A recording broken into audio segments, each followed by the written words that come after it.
Hello students, now today we will start class 12th biology chapter 11 जो कि second term का chapter है biotechnology principles and processes, जिसमें अपन ने फर्स्ट पार्ट में थोड़ा सा इंट्रोडक्शन भी देखा था इसका, और जो इसके टूल्स हैं किसके tools of recombinant DNA technology के, मतलब अपन ने प्रिंसिपल्स को डिस्कस कर लिया था और and what is the biotechnology इसको डिस्कस कर लिया था अपन ने फर्स्ट पार्ट में। Restriction enzyme, cell culture and desire DNA, ये सब अपन ने उसमें डिस्कस कर लिए थे थोड़े थोड़े, है ना। और अपन ने इसमें जो प्रोसेस है क्लोनिंग का उसको भी थोड़ा सा वहाँ पर डिस्कस अपन ने कर लिया था कि कैसे क्लोनिंग का प्रोसेस वहाँ पर होता है। और जो नेमिंग ऑफ रेस्ट्रिक्शन एंजाइम है ये भी अपन ने फर्स्ट पार्ट में कंप्लीट कर दिया था। Now today we will take gel electrophoresis. So बच्चों, what is the gel electrophoresis? It's use, इसका क्या यूज है? इसका यूज है डीएनए को सेपरेट करने के लिए किया जाता है। किसका यूज किया जाता है डीएनए को सेपरेट करने के लिए? जेल इलेक्ट्रोफोरेसिस का। This process is called gel electrophoresis, या अपन ऐसे भी कह सकते हैं, we can say in other words to separate DNA fragments, and this process is called gel electrophoresis, है ना। इसके नेम से ही अपने को थोड़ा सा ये आइडेंटिफाई हो रहा है कि मैंने ये जेल बोला है, इट मीन्स यहाँ पर अपन किसी न किसी जेल का यूज करेंगे। और ये जेल कौन सा है? It is अगरोजेल। अगरोजेल अब आपके लिए थोड़ा सा न्यू वर्ड है। तो agarose gel it is obtain from the seaweeds. Actual में we will see that some algaes, that is अपन ले सकते हैं यहाँ पर जेलिडियम एंड एक और नेम आता है ग्रेसिलेरिया।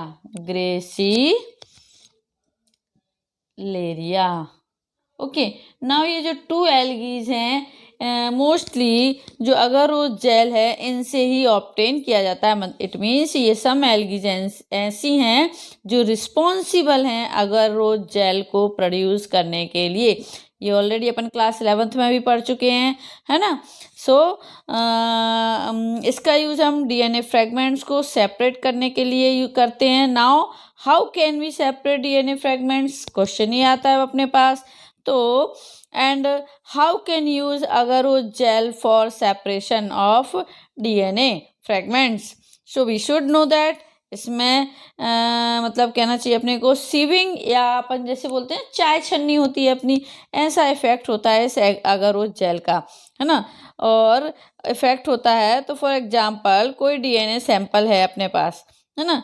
जो डीएनए सैंपल समझ लीजिए अपने पास इस तरह का कोई डीएनए सैंपल है ना अपने पास, जो कि हमें किसी मर्डर केस में, रेप के केस में या डिस्प्यूट के केस होते हैं उससे हमें वहाँ पर मिला है, ठीक है। एंड उस डीएनए सैंपल को हम और भी स्मॉल फ्रैगमेंट में जो है कट करना चाहते हैं, तब हम वहाँ पर उस अगरोजेल का यूज़ करते हैं। इसके लिए हम यहाँ पर एक ट्रे का यूज़ करेंगे। एक ट्रे लिया मैंने यहाँ पर, और इसमें हमने एक ऐसा सॉल्यूशन रखा जो कि बफर सॉल्यूशन को कैरी करता है, बिकॉज डीएनए एक क्या है? डीएनए क्या है? एक नेगेटिवली चार्ज्ड मॉलिक्यूल है ना। नेगेटिवली चार्ज होता है ना, बिकॉज इसके पास फॉस्फोरस ग्रुप होता है। नेगेटिव चार्ज क्यों होता है डीएनए के पास? बिकॉज इसके पास फॉस्फोरस ग्रुप प्रेजेंट होता है, ठीक है ना। नाउ इस ट्रे में हमने स्मॉल स्मॉल पोर बनाए हुए हैं। ये अगर वो जेल लिया है इसमें छोटे छोटे पोर बना दिए अपन ने इसमें, इस तरह से इसको लें अपन, ठीक है। अब जो है इसमें हमने स्मॉल स्मॉल पोर बनाए। सो वेरी फर्स्ट हम डीएनए के फ्रेगमेंट्स को स्टेन करेंगे, किससे? इथिडियम ब्रोमाइड से। ये सब चीज़ें छोटी छोटी आपको पता होना चाहिए। इथिडियम ब्रोमाइड से हम इसको क्या करेंगे, स्टेन कर देंगे। किसको, डीएनए के फ्रेगमेंट को। इसको अपन शॉर्ट में ETBR इस तरह से भी लिख सकते हैं, है ना। ये ऑरेंज कलर का होता है। So here we will take negatively charge cathode and positively charge anode. यहाँ अपन ने इस पर लिया है नेगेटिवली चार्ज कैथोड को लिया है, और यहाँ पर अपन ने पॉजिटिवली चार्ज एनोड को यहाँ पर अपन ने फिक्स कर दिए हैं दो अपने कॉर्नर्स, ठीक है ना, इस स्मॉल ट्रे में। सो वेरी फर्स्ट अपन ने, बिकॉज जो डीएनए है, जो सैंपल हम इसमें डालेंगे वो कैसा है, नेगेटिवली चार्ज है, और यहाँ से हम डालेंगे so it will be attractive anode या पॉजिटिवली चार्ज एनोड। बिकॉज ये अगर जेल अपन को कैसा मैंने बोला था, इसका सीविंग इफेक्ट होता है इसमें, है ना, सीविंग जैसा इफेक्ट देता है ना। So on the basis of the size of DNA fragments easily separate हो जाते हैं। तो इस बफर सॉल्यूशन को जैसे ही इलेक्ट्रोड से कनेक्ट किया जाता है, हियर आयंस का फ्लो स्टार्ट हो जाता है। इस तरह से आयंस का फ्लो स्टार्ट हो जाएगा, और जैसे ही आयंस का फ्लो स्टार्ट होगा, क्या होगा, यहाँ पर जैसे ही करते हैं तो चार्ज फ्लो होने लगता है इसमें से। तो जो पॉजिटिव चार्ज एनोड है, नेगेटिव चार्ज डीएनए को अपनी ओर अट्रैक्ट करने लगता है। इस तरह से ये इसमें से छन छन कर जाने लगते हैं। यदि अपन देखें तो इस तरह से इनमें ये इसी साइड पूरे अट्रैक्ट होने लगते हैं, ठीक है ना।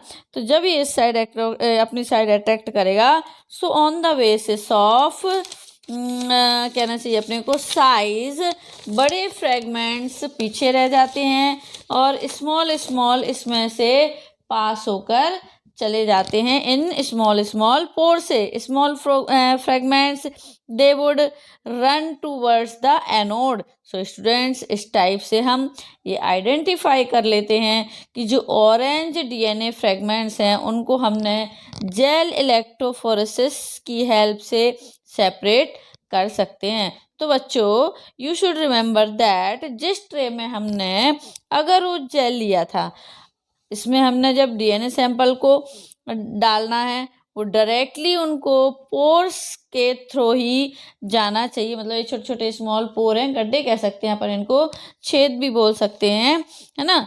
तो डीएनए सैंपल इसके अंदर गया, और वो अपने को जब पास होता हुआ दिखेंगे ना, तो वो ऑरेंज कलर अपने को वहाँ पर दिखेगा, है ना। क्यों दिखेगा? क्योंकि हमने इसको इथिडियम ब्रोमाइड का यूज़ करके ऑरेंज कलर से इसको स्टेन कर दिया है, जो कि जो इथिडियम ब्रोमाइड है ये किस चीज़ के लिए रिस्पॉन्सिबल है? ऑरेंज कलर देने के लिए रिस्पॉन्सिबल है, ठीक है। बट हम इनको देखेंगे कैसे, हमें दिखेगा कैसे कि ऑरेंज कलर के छोटे छोटे फ्रेगमेंट्स जो डीएनए के हैं वो इसमें से पास हो रहे हैं या नहीं? उसके लिए अपन क्या करेंगे, सेपरेट हो गए या नहीं। तो बच्चों, इसके लिए हम यहाँ पर अल्ट्रा वायलेट रेज का यूज़ करेंगे, और यूज़ किया जाता है जिससे कि डीएनए सैंपल को ऑब्जर्व करने के लिए, मतलब ये अपने को डीएनए सैंपल पास होते हुए उससे दिखने लगते हैं। जाओ नाउ डीएनए फ्रेगमेंट भी सेपरेट हो गए अब, है ना। हम इस जेल से प्रिकॉशन रखते हुए, मतलब अपन इसकी प्रिकॉशन रखते हैं ना, अपने प्रैक्टिकल में भी है ना, आपको डीएनए आइसोलेशन आपने किया होगा फर्स्ट टर्म में। तो प्रिकॉशन क्या रखते हैं इसमें कि हम इन डीएनए फ्रेगमेंट्स को इन पोर्स के थ्रू ही पास कराते हैं, है ना। फ्रेगमेंट्स को निकाल लेंगे, और जब अपन ये सेपरेट हो जाएंगे तो इनको, इसके लिए भी अपने को प्रिकॉशन लेना पड़ेगी। This process is called evolution. जब अपन इस प्रोसेस, इल्यूशन के प्रोसेस से अपन इनको इनसे सेपरेट कर लेंगे। ये प्रोसेस है जिसकी हेल्प से डीएनए फ्रेगमेंट्स को इल्यूशन यहाँ पर अपन लिख सकते हैं। नेक्स्ट प्रोसेस क्या था अपना, सेपरेट हो गए डीएनए फ्रेगमेंट्स, अब अपन इनको निकालेंगे उसमें। तो प्रिकॉशन रखते हुए जब इनको वहाँ से अपन सेपरेट करेंगे तो उस प्रोसेस को इट इज़ कॉल्ड इल्यूशन। ये वो प्रोसेस है जिसकी हेल्प से डीएनए फ्रेगमेंट्स को इस जेल से बाहर हटा लेते हैं अपन, जो छनकर आए हैं, यदि अपन सीधी सी लैंग्वेज में बोलें तो। अल्ट्रा वायलेट रेज को अपन यहाँ पर जो मैंने लिखा है केयरफुली यूज़ करना चाहिए, बिकॉज ये कैंसर कॉजिंग होती हैं। अपने को मालूम है, बहुत अच्छे से मालूम है कि जो अल्ट्रावायलेट रेज होती हैं वो कैंसर कॉजिंग भी होती हैं। सो बच्चों, today we are discussing gel electrophoresis technology. इसमें मेन क्वेश्चन यही आता है कि इनकी साइज के बेस पर DNA fragments are cut and isolated from the gel. This process is called elution. Evolution का प्रोसेस इसमें से क्वेश्चन आपको ज़्यादा आता है। अब नेक्स्ट अपन यदि देखना चाहें ना, तो इसमें नेक्स्ट टॉपिक अपन देखते हैं इसका क्लोनिंग वेक्टर। अपन ने क्लोनिंग का प्रोसेस फर्स्ट पार्ट में थोड़ा थोड़ा स्टडी कर लिया था। अब अपन इसमें देखेंगे क्लोनिंग वेक्टर। क्लोनिंग के लिए जिस वेक्टर का यूज़ किया जाता है that is called cloning vector. Cloning vector. So what is cloning vector? So बच्चों, क्लोनिंग मीन्स किसी भी डिजायरेबल जीन या DNA की मल्टीपल कॉपीज बनाना। एंड वेक्टर मीन्स कोई भी ऐसा डिजायरेबल सीक्वेंस ऑफ DNA या प्लाज्मिड जो कि हेल्प करता है होस्ट ऑर्गेनिज्म तक डिजायरेबल DNA को पहुंचाने में या इंट्रोड्यूस कराने में। सो बेसिकली ये क्लोनिंग वेक्टर होते क्या हैं ये भी अपने को पहले पता होना चाहिए। तो क्लोनिंग वेक्टर और इनके बेनिफिट्स क्या हैं, इनके फीचर्स क्या हैं, what is the features of cloning vector जो कि एक क्लोनिंग वेक्टर में होना चाहिए। सम बैक्टीरियोफेजेस की हम यहाँ पर डिस्कस करेंगे। जैसे क्लोनिंग वेक्टर में मैं आपको एक चीज़ और बताऊँ, अपन देखें अपनी एनसीईआरटी में भी दे रखा है प्लाज्मिड, मतलब इसमें किसका यूज़ किया जाता है as a cloning vectors. Plasmids and bacteriophages are the commonly used vectors presently. Genetically engineered synthetic vectors are also used for easily linking the foreign DNA and selection the recombinant DNA from non-recombinant DNA। ये चीज़ अपन यहाँ पर अच्छे से discuss करेंगे। तो the following features are required to the facilitate cloning in a vector.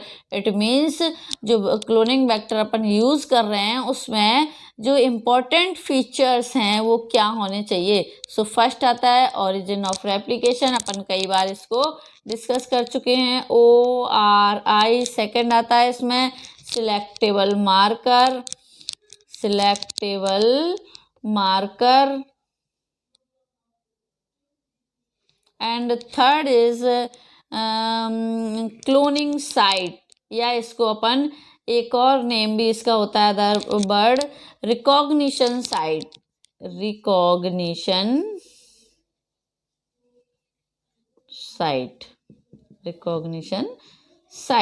And fourth is small size of vector.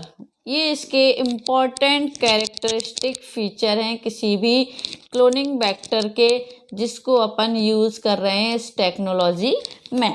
अब अपन इनको वन बाय वन इनको डिस्कस करेंगे। Now as I told you, some viruses ऐसे होते हैं जो अटैक करते हैं किस पर, बैक्टीरिया पर। And some plasmid, we have already discussed previous video about plasmid. ये बैक्टीरिया में मिलने वाले एक्स्ट्रा क्रोमोजोमल सर्कुलर DNA होता है, मतलब जो बैक्टीरिया में एक सर्कुलर DNA प्रेजेंट होता है दैट इज कॉल्ड प्लाज्मिड, है ना। ओके, नाउ मैनी बैक्टीरिया का जो टोटल जेनेटिक मटेरियल होता है means genome, along with this one double standard DNA भी इसमें प्रेजेंट होता है, एक्स्ट्रा क्रोमोजोमल सर्कुलर DNA होता है। जैसे मैंने एक बैक्टीरिया का मैं यहाँ डायग्राम आपको बनाऊं, है ना, इसमें ये इसका क्या है जेनेटिक मटेरियल है, और यहाँ पर अपने को एक सर्कुलर DNA भी यहाँ पर शो हो रहा है जो कि कैसा है, डबल स्टैंडर्ड DNA है। ये क्या है, that is called plasmid. Okay, ना क्लियर होगी ना ये चीज़ बच्चों आपको।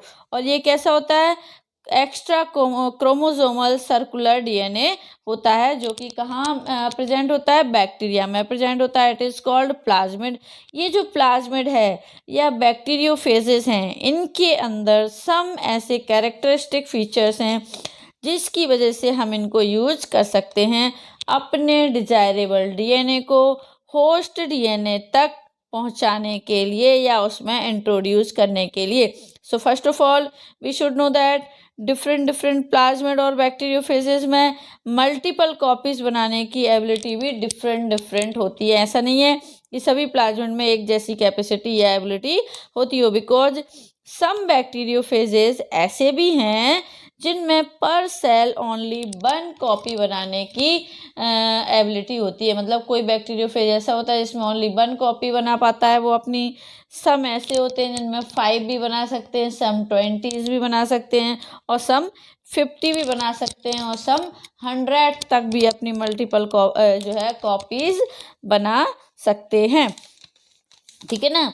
तो इसी बेसिस पर हम अपने डिजायरेबल डीएनए को प्रोड्यूस करने के लिए वो अपनी रिक्वायरमेंट के हिसाब से उन बैक्टीरियोफेजेस या प्लाज्मिड का यूज यहाँ पर कर सकते हैं। RNCERT में एक एग्जाम्पल गिवन है PBR322 या 22, है ना। ये बेसिकली जब हम इसका स्ट्रक्चर देखेंगे तो सम इम्पॉर्टेंट फीचर हमें यहाँ पर शो होते हैं। इसमें सबसे पहले कहना चाहिए अपने को फर्स्ट फीचर कैरेक्टरिस्टिक फीचर है क्या, ORI, जो मैंने अभी यहाँ पर लिखा है, मतलब ऑरिजिन ऑफ रेप्लिकेशन।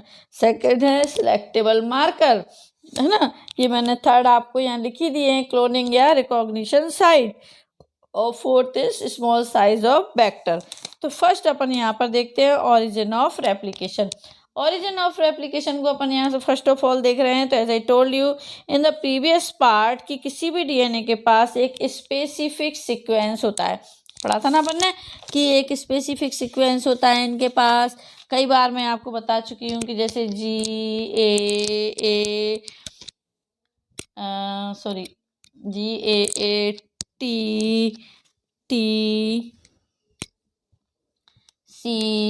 इस तरह का, मतलब कुछ भी सीक्वेंस हो सकता है।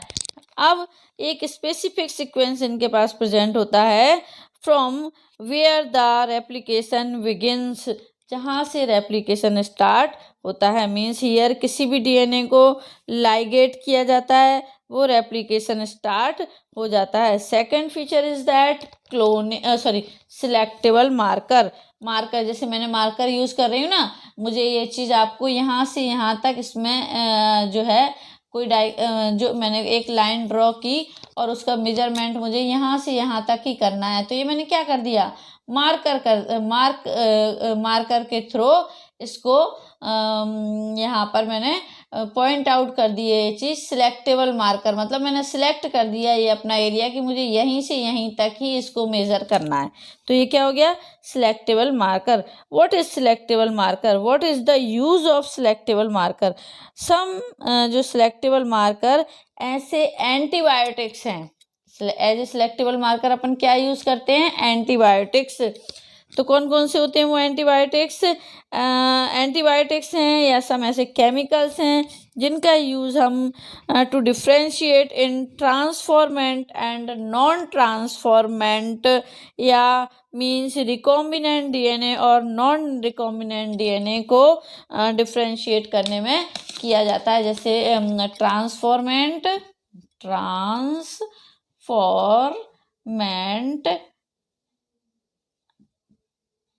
या रिकॉम्बिनेंट डीएनए, शॉर्ट में लिख रही हूँ बच्चों में, आप लोग लिख लीजिएगा। और नॉन ट्रांसफॉर्मेंट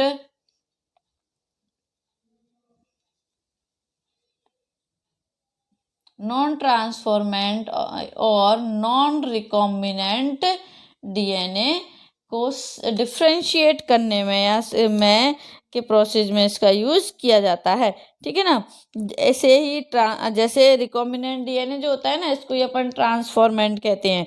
ठीक है ना। बट जब हमने यहाँ एक्सपेरिमेंट करेंगे, यदि हमारा डीएनए जो डिजायरेबल डीएनए लाइगेट ही नहीं हुआ, ठीक है ना, हमने कोई एक्सपेरिमेंट किया, ठीक है, और अपने डिजायरेबल डीएनए को उसमें लाइगेट करा दिया प्लाज्मिड में, मीन्स क्या, और यदि वो लाइगेट ही नहीं हुआ है, मीन्स जो प्लाज्मिड मीन्स जो प्रोसेस हुआ है वो प्रॉपर हुआ ही नहीं।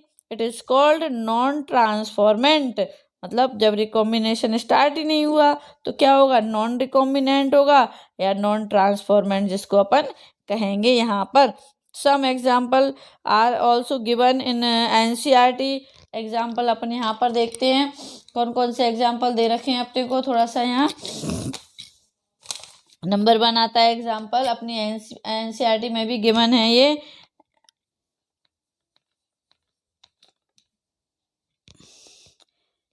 Ampicillin and tetracycline.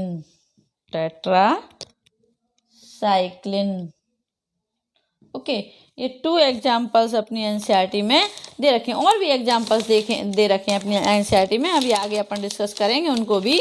ये सम एंटीबायोटिक्स ऐसे हैं जो नॉर्मल या ई कोलाई बैक्टीरिया में जनरली नॉट फाउंड, बट जिनके पास ये रेजिस्टेंट होता है उनके जीन में ये प्रेजेंट होते हैं। मतलब ये कहना चाह रहे हैं जो अपन ई कोलाई बैक्टीरिया का बार बार नेम लेते हैं, जिसका यूज अपन करते हैं, है ना, तो इन एक्सपेरिमेंट्स में, तो नॉर्मली तो क्या होता है इन ई कोलाई बैक्टीरिया में तो जनरली ये फाउंड नहीं होते, बट जिनके पास ये रेजिस्टेंट प्रेजेंट होता है इनके अगेंस्ट, उनमें ये प्रेजेंट, उनके जीन में ये प्रेजेंट होता है। Along with this upon 1-2 example और मैं आपको बताती हूँ, जैसे क्लेम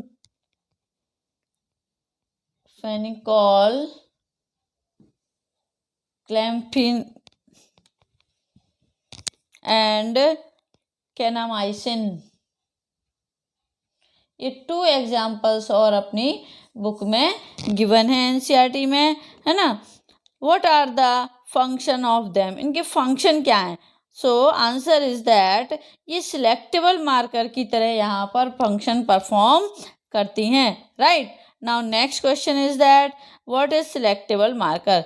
जो भी एंटीबायोटिक्स हमें हेल्प करती हैं ये बताने में कि उनका जो डीएनए है वो कौन सा डीएनए अपन ऐसे कह सकते हैं ट्रांसफॉर्मेंट है, एंड कौन सा नॉन ट्रांसफॉर्मेंट या नॉन रिकॉम्बिनेंट है, राइट बच्चों। सो इन एंटीबायोटिक्स का फंक्शन है to differentiate between transformant and non transformant. इन एंटीबायोटिक्स का यही फंक्शन होता है main. Third feature is that cloning site. Cloning site, what is cloning site means, as I told you, जो रेस्ट्रिक्शन एंजाइम अपन बार बार नाम में रिपीट कर रही हूँ, लास्ट वीडियो में भी अपन ने बहुत पढ़ा था रेस्ट्रिक्शन एंजाइम को। ये जो हमारे पास हैं इनका फंक्शन है एक स्पेसिफिक सीक्वेंस में कट लगाना। रेस्ट्रिक्शन एंजाइम किसकी तरह वर्क करते हैं? अपन ने पहले भी पढ़ा था, एक सीजर की तरह वर्क करते हैं, जो कि कट लगाने का इनका मेन फंक्शन होता है, और ये स्पेसिफिक सीक्वेंस पर ही डीएनए में कट लगाते हैं, एंड डीएनए को सम डिफरेंट फ्रेगमेंट्स में डिवाइड करना। तो every DNA should have only 1 site. Why? Because यदि डीएनए में एक से ज़्यादा साइट हो जाएंगी ना तो बहुत सारे कट लग जाएंगे, और जो आर डिजायरेबल डीएनए वो क्या होगा, पूरा लॉस्ट ही हो जाएगा।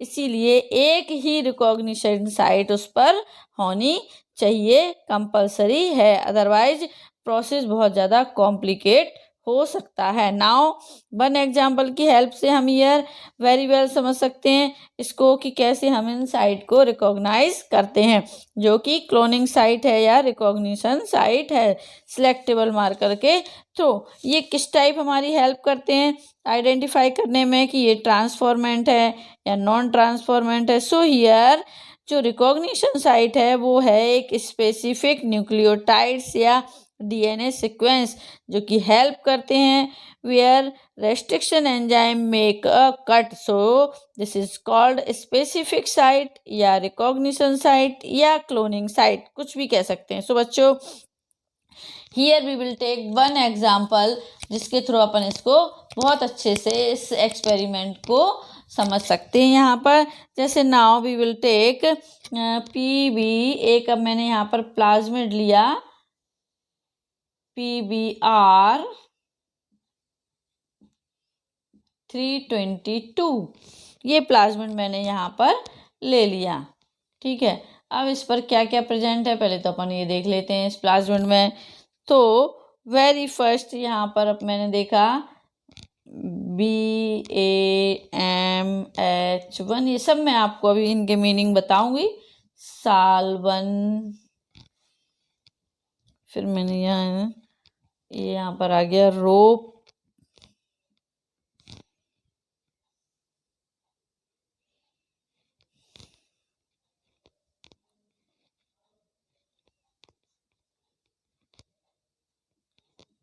थर्ड ये आ जाता है अपना ओरिजिन,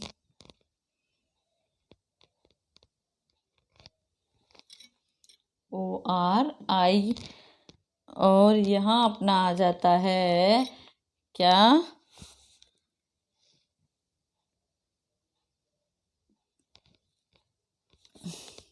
एक तो अपना यहाँ आ जाएगा क्या, ये थोड़ा सा स्पेस का प्रॉब्लम है, इसको अपन थोड़ा सा यहाँ पर इरेज कर देते हैं।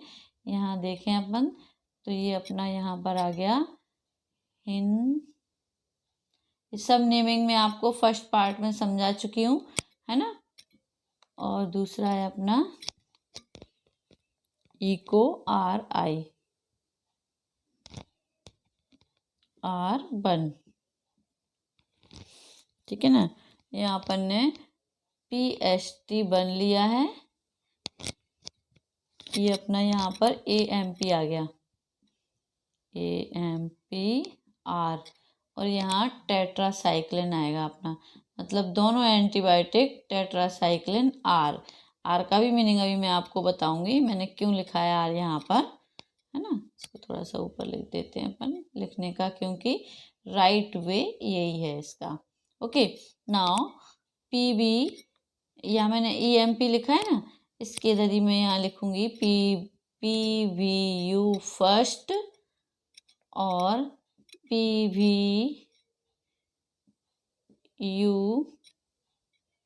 PST first. ये अपनी NCERT में भी गिवन है, इजीली आप वहाँ से इसको देख सकते हैं, PST बन, ठीक है। ये अपन ने इसको, ये अपना कौन सा प्लाज्मिड है, यहाँ पर प्लाज्मिड का नेम क्या है बेटा, PBr322 या 322। ये क्या है, ये एक क्लोनिंग वेक्टर है जो कि रेस्ट्रिक्शन एंजाइम की साइट को यहाँ पर शो कर रहा है, ठीक है ना।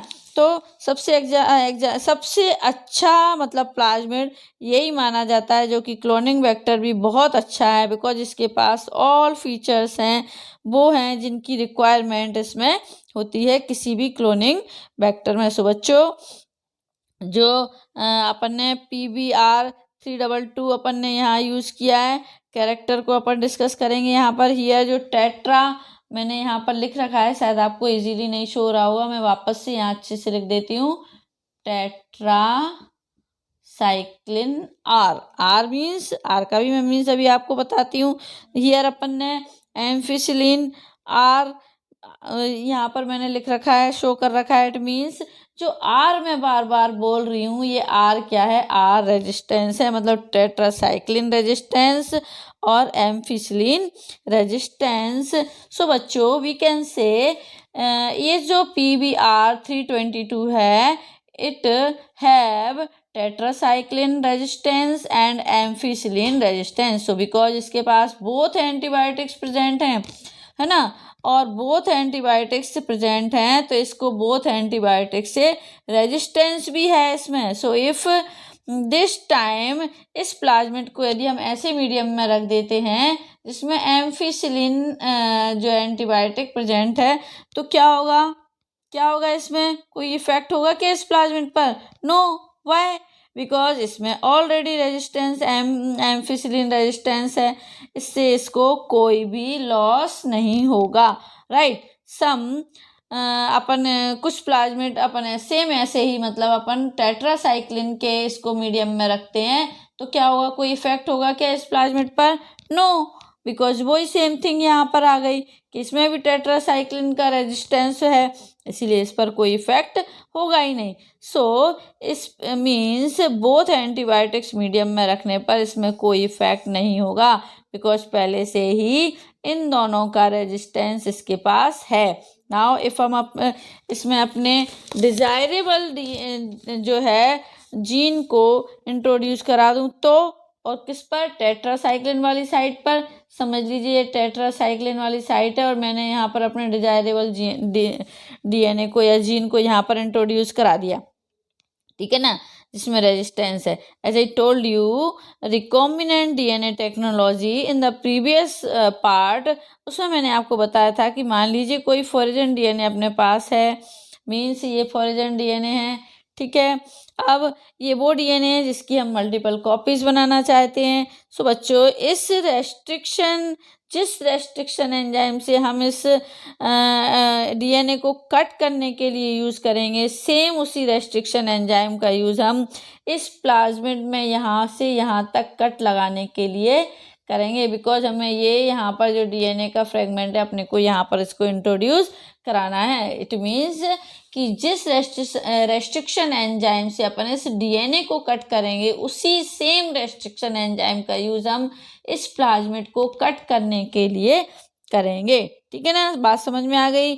फॉर एग्जांपल यहाँ पर जो टेट्रासाइक्लिन रेजिस्टेंस वाली साइट पर इंट्रोड्यूस करवाना चाहती हूँ मैं यदि, तो क्या होगा, या तो मैं BAMH पर या साल 1 पर से कट लगवा सकती हूँ। मतलब ये 2 साइट अपने को यहाँ पर दे रखी हैं, BAMH1 और साल 1, इन दोनों में से किसी भी साइट पर मैं कट लगाकर और टेट्रासाइक्लिन रेजिस्टेंस वाली सीक्वेंस पर जो प्रेजेंट हैं उस पर हम कर सकते हैं। सपोज कीजिए कि मैंने यहाँ आपको BH1 पर मैंने कट लगवाया और वहाँ पर मैंने इस डिजायरेबल डीएनए में जो है को इंट्रोड्यूस करा दिया, ठीक है। तो हमें डीएनए का सीक्वेंस मिल जाता है जिसको हमें प्लाज्मिड से कनेक्ट करना है। तो लेकिन हम इसको कनेक्ट किसकी हेल्प से करेंगे, लाइगेज एंजाइम की हेल्प से, जो मैं कई बार आपको बोलती हूँ ये जोड़ने वाला, चिपकाने वाला एंजाइम है। और रेस्ट्रिक्शन एंजाइम कौन सा एंजाइम है, कट करने वाला एंजाइम है, ठीक है ना। तो जिसका यूज लाइगेज का फंक्शन क्या होता है, कनेक्ट करना या पेस्ट करना, जिसकी हेल्प से हम प्लाज्मिड में डिजायरेबल डीएनए का सीक्वेंस का फ्रेगमेंट इंट्रोड्यूस करा देते हैं ना। बच्चों, अब आपके मन में क्वेश्चन आएगा कि यू विल सी, क्या ये पहले जैसा प्लाज्मिड रहा अपना PBr322? नहीं रहा ना। क्यों नहीं रहा, क्योंकि इसकी टेट्रासाइक्लिन वाली साइट पर अपन ने किसी डीएनए को कनेक्ट कर दिया है ना। तो उसका सीक्वेंस चेंज हो गया। नाउ जब इसका सीक्वेंस चेंज हो गया, सो this is called recombinant DNA. और टेट्रासाइक्लिन से जो रेजिस्टेंस था वो लॉस्ट हो गया, बिकॉज रिकॉम्बिनेशन होने से इसका सीक्वेंस ही चेंज हो गया। हमने इसको मॉडिफाई कर दिया जिससे टेट्रासाइक्लिन से इसका रेजिस्टेंस नहीं होगा। नाउ अब हमें ये पता तो चलना चाहिए कि भाई जो हमने डिजायरेबल जीन कनेक्ट किया है वो सही से प्लाज्मिड में कनेक्ट हुआ है या नहीं, या जो हमारा जो कहना चाहिए एक्सपेरिमेंट है वो प्लाज्मिड में सही से हो रहा है नहीं। तो first of all, for example ये एक्सपेरिमेंट में मैनी प्लाज्मिड 5-6 प्लाज्मिड पर अपन ने इसी तरह के यूज किया, ठीक है। इन ऑल प्लाज्मिड में अपना डिजायरेबल डीएनए भी अपन ने इंट्रोड्यूस करा दिया। But here one thing is important that R DNA सही जगह पर एंटर हुआ है या नहीं, लाइगेज हुआ है या नहीं। मे बी टेट्रासाइक्लिन का जो रेजिस्टेंस है वो अभी भी उसके पास है ना। हमने टेस्ट किया कि कौन सा रिकॉम्बिनेंट है और कौन सा नॉन रिकॉम्बिनेंट है। तो इसके लिए फर्स्ट ऑफ ऑल हमने प्लाज्मिड को एम्फीसिलिन रेजिस्टेंस वाले मीडियम में जो है इंट्रोड्यूस करा दिया है ना। बिकॉज हमने प्लाज्मिड PBr322 में एम्फीसिलिन R से कोई छेड़छाड़ नहीं की थी, है ना। तो क्या हुआ, ऑल प्लाज्मिड एम्फीसिलिन R वाले मीडियम में इजीली ग्रो कर पाए। बट जब हमने इसको बैक्टीरिया में डाला, टेट्रासाइक्लिन वाले रेजिस्टेंस लॉस्ट हो गया था। सो हमारा जो रिकॉम्बिनेंट डीएनए है वो टेट्रासाइक्लिन वाले मीडियम में रखेंगे तो वो सरवाइव कर पाएगा क्या, नहीं। बिकॉज टेट्रासाइक्लिन का रेजिस्टेंस तो इसका ख़त्म ही हो गया था, क्योंकि उसकी साइड पर तो अपन ने कट लगाकर फॉरेजन डीएनए को ऐड कर दिया था, है ना। मीन्स ये ऑल डीएनए रिकॉम्बिनेंट है। मीन्स जो टेट्रासाइक्लिन में जो सरवाइव नहीं कर पा रहा है वो तो रिकॉम्बिनेंट है या ट्रांसफॉर्मेंट है, और जो अभी भी सरवाइव करवा रहे हैं दैट इज नॉन रिकॉम्बिनेंट या non transformant. Now we are discussing selectable marker. अपन यहाँ पर किसको डिस्कस कर रहे हैं, सिलेक्टेबल मार्कर को कर रहे हैं, जो कि एक इम्पॉर्टेंट फीचर है क्लोनिंग वेक्टर का, जिसमें हमने एंटीबायोटिक्स टेट्रासाइक्लिन आर और एम्पिसिलिन आर का यूज़ किया करके डिफ्रेंशिएट किया रिकॉम्बिनेंट और नॉन रिकॉम्बिनेंट या ट्रांसफॉर्मेंट और नॉन ट्रांसफॉर्मेंट को, राइट। बट ये प्रोसेस थोड़ा सा यहाँ पर कॉम्प्लिकेट हो जाता है, बिकॉज अपन इनको अलग अलग डिफरेंट 2 मीडियम में रखना पड़ेगा। पहले एम्पिसिलिन में रखा, टेट्रासाइक्लिन में रखा, सो आगे जाकर इसका एक ऑल्टरनेट मेथड और आ गया, जिसको भी अपन यहाँ पर डिस्कस कर लेते हैं, या फिर मैं सोच रही हूँ इसको नेक्स्ट पार्ट में ले लूँगी, थोड़ा सा बड़ा है। इस मेथड का नेम आपको मैं यहीं बता देती हूँ। क्या है इस मेथड का name? Insertional activation. Insertional activation या इनएक्टिवेशन भी अपन जिसको कह सकते हैं। इसका अपन नेक्स्ट पार्ट में इसको डिस्कस करेंगे, बिकॉज ये भी थोड़ा सा बड़ा पार्ट है अपना, ठीक है ना। तो ना बच्चों, अपन ने यहाँ पर थोड़ा सा तो डिस्कस कर ही लिया है कि आगे जाकर जब मैंने बताया आपको इसका ऑल्टरनेट मेथड आया है insertional inactivation. But very first 2 important things हैं यहाँ पर क्लास 12th के लिए, जो मैंने एक इसमें अभी मैंने साफ कर दिया आपको, ROP लिखा था, रोप लिखा था ना, और ओरिजिन। ये 2 क्वेश्चन इसमें बहुत ज़्यादा इम्पोर्टेंट आते हैं, इसलिए मैं वापस से इसको बताना चाहती हूँ कि रोप का फंक्शन क्या है। ये कोड करता है किसके लिए? Code for proteins required for DNA replication. Means rop एक ऐसा सीक्वेंस है जो क्या करता है प्लाज्मिड का, जो आगे जाकर सम ऐसे प्रोटीन्स की फॉर्मेशन करता है which are required for the DNA replication. ये जो एम्पिसिलिन और टेट्रासाइक्लिन अपन ने साइमल्टेनियसली प्लेटिंग का प्रोसेस है, इसके प्लेस पर अब हम न्यू मेथड में इंसर्शनल इनएक्टिवेशन का यूज़ करेंगे, जो कि अपन नेक्स्ट पार्ट में लेंगे। Thank you.